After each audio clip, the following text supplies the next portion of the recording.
Doctor BR Ambedkar Konaseema జిల్లా P Gannavaram మండలంలోని నాగుల్లంక గ్రామ శివార్లోని పశ్చిమ గోదావరి జిల్లా పరిధిలోకి వచ్చే ఆచంట మండలం అయోధ్యలంక పంచాయతీ రావిలంక గోదావరి నదీ తీరాన ముగ్గురు విద్యార్థులు స్నానం చేసేందుకు గోదావరి నదిలోకి వెళ్లి గల్లంతైన ఘటన మంగళవారం చోటు చేసుకుంది.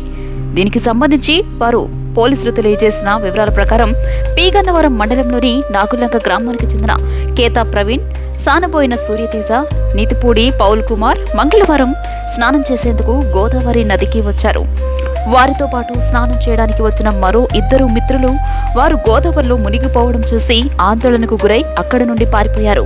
ఈ విషయం కుటుంబ సభ్యులకు తెలియడంతో వారు హుటాహుటిన గోదావరి నదీ తీరానికి వచ్చి స్థానికుల ద్వారా పి గన్నవరం మండల అధికారులకు సమాచారం అందించారు. దీంతో సంఘటనా స్థలానికి చేరుకున్న తహసీల్దార్ శ్రీ పల్లవి, ఎస్ఐ శివకృష్ణ గాలింపు చర్యలు చేపట్టారు.